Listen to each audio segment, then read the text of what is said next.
A graça e a paz do Senhor Jesus para os irmãos. E aí, meus queridos, como é que vocês estão? Meus irmãos, há muita saudade no nosso meio, não é verdade? Estamos aí nestes dias, estão a mais do que a gente imaginava, não é verdade?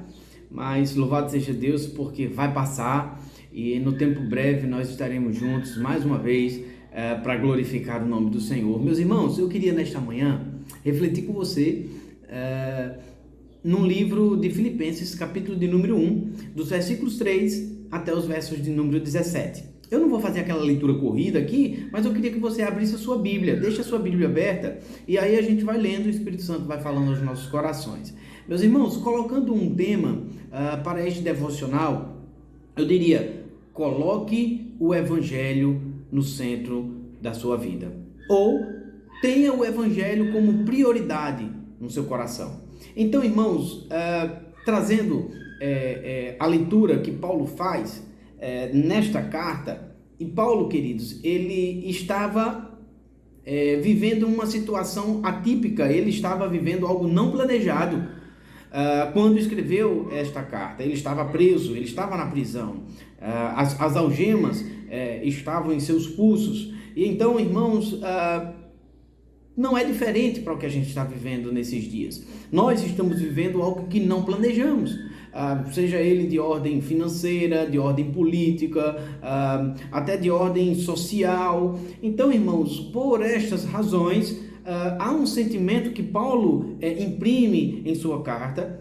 e que nós precisamos extrair e trazer para o nosso coração. Então, veja o que Paulo traz para nós nos versos 3 até os versos de número 8. Então, olha só, irmãos, se tivesse uma primeira lição que nós precisamos trazer, é que aqueles que têm o Evangelho como prioridade na sua vida, eles devem ter o Evangelho no centro da sua comunhão com seus irmãos. Olha só que coisa interessante. Paulo, escrevendo esta carta, ele diz o seguinte no verso 3, olha aí para a sua Bíblia. Todas as vezes que penso em vocês, dou graças a meu Deus, sempre que oro, peço por todos vocês com alegria, pois são meus cooperadores na propagação das boas novas, desde o primeiro dia até agora.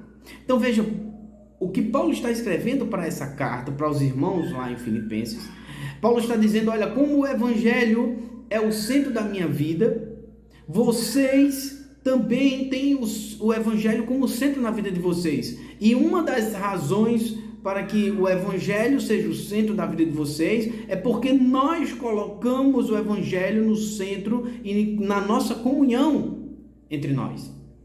Então veja, irmãos, todos nós temos relacionamentos uns com os outros.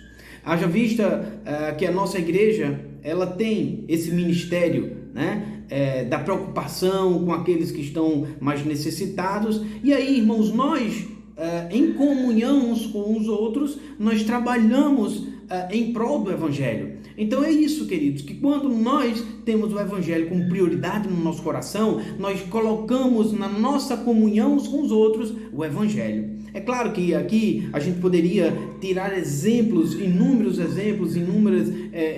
características, situações em que seríamos beneficiados com esta comunhão. Mas uma delas, irmãos, é olharmos para o nosso próximo e vermos uma necessidade nele e assim podermos agir com o nosso coração, porque temos o Evangelho no centro do nosso coração e amamos o nosso irmão. Dos versículos 9 aos versículos 11, Paulo, ele diz o seguinte, que as prioridades do Evangelho, eles devem estar como o centro da nossa oração. Olha só o que diz o verso 9 ao verso 11. Oro para que o amor de vocês transborde cada vez mais e que continue a crescer em conhecimento e discernimento.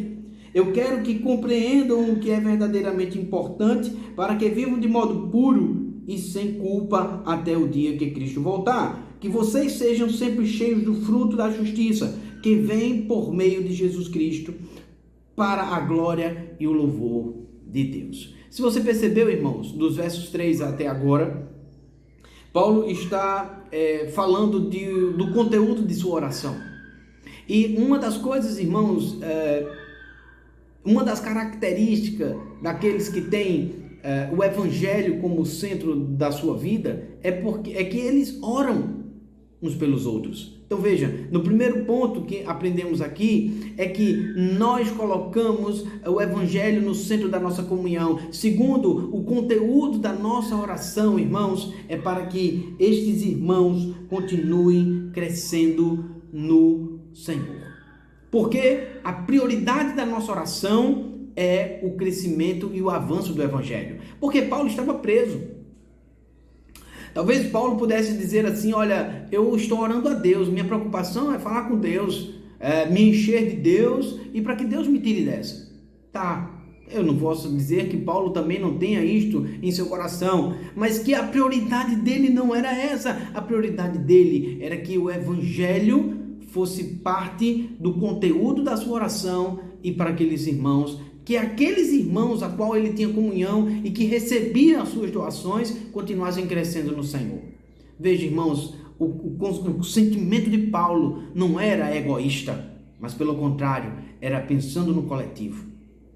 E por último, irmãos, mas não menos importante, nos versículos 12 ao versículo 17, Paulo escreve: quero que saibam, irmãos, que tudo o que me aconteceu tem me ajudado a propagar as boas novas. Perceba, irmãos, Paulo aqui está dentro de um contexto totalmente difícil. E também nós estamos vivendo um contexto extremamente difícil. Mas será que, irmãos, o nosso foco, nós estamos apenas preocupados com o vai passar? Ou nós estamos com o mesmo sentimento de Paulo, dizendo, olha, Deus todas essas coisas têm contribuído para a propagação do Evangelho. Então veja, irmãos, nós precisamos parar um pouco, mesmo sabendo que vai passar, e nós queremos que passe, mas o nosso foco não pode estar única e exclusivamente, nós não precisamos e não podemos parar o Evangelho, a propagação das boas novas em detrimento de uma situação. E Paulo estava dizendo, olha, todas essas coisas têm me contribuído para isso.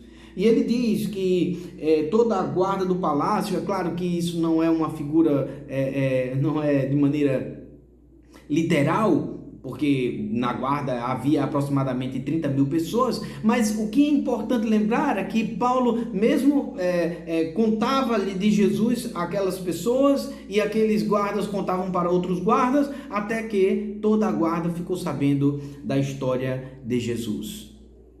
A pergunta que o Espírito Santo nos faz nesta manhã é: você tem aproveitado esta oportunidade para crescer e para propagar as boas novas do Senhor? Portanto, irmãos, o que Paulo tinha em mente, o que Paulo tinha em seu coração, porque ele tinha o Evangelho como centro da sua vida, era que este mesmo Evangelho continuasse avançando. Então, irmãos, que o Senhor nos ajude nesta manhã, que o Senhor tenha misericórdia de nós e que nós deixemos de lado um pouco os nossos próprios sentimentos para pensarmos coletivamente, para pensarmos pelo Evangelho, pela lente do Evangelho. Porque, queridos, precisamos sim estarmos, mesmo que de maneira distante, em razão do isolamento, por uma questão sanitária, nós não podemos perder o nosso foco, que o nosso foco é Jesus, o nosso foco é o Evangelho, e foi para isso que nós fomos chamados, para testemunhar deste Evangelho. E, portanto, irmãos, que possamos nos curvar a este sentimento, em que não está apenas preocupado consigo mesmo, não está apenas preocupado com a nossa situação atual, mas está pensando grande, está pensando lá na frente, está pensando nas coisas do alto, e as coisas do alto é o Evangelho que deve estar no centro da minha vida, é o Evangelho que tem que estar no centro das minhas aspirações, no centro da minha oração, e que deve estar, e que devemos desejar que este Evangelho continue avançando. Amém, queridos? Então, que Deus nos abençoe, que o Senhor nos ajude a viver este evangelho. Vamos orar? Ore ao Senhor em nome de Jesus. Pai, eu quero entregar as nossas vidas nas tuas mãos. Nós queremos, Senhor, entregar a nossa nação nas tuas mãos. Ó Deus, é bem verdade que o nosso adversário trabalha ardilosamente e sem parar para que o evangelho do Senhor possa ser atrapalhado, Senhor. Mas a tua palavra diz que as portas do inferno não prevalecerão, ó Deus, diante da tua igreja. E é bem verdade, Senhor, que pelo poder do evangelho nós iremos avançar. E nós, Senhor, nesta manhã queremos clamar pela nossa nação. Cria, Senhor, um ambiente, Senhor, estável para que a tua igreja continue evangelizando, para que a tua igreja, Senhor, continue defendendo a verdade do Senhor, ó Pai. Mesmo, Senhor, diante de tantas adversidades, sejam elas, Senhor, de ordem política, ou mesmo, Senhor, dentro da própria igreja, Senhor, homens e mulheres, Senhor, que têm se levantado com falsos evangelhos, mas que a tua verdade, Senhor, venha permanecer neste lugar, neste país, nesta nação, ó Deus, que pessoas continuem sendo transformadas pelo poder do teu evangelho. Ainda assim, Senhor, nós queremos glorificar por tudo, crendo, Senhor, que o Senhor vai fazer e está fazendo coisas novas neste lugar, nesta nação, em nossa geração. Assim eu quero te agradecer por tudo, em nome de Jesus. Amém.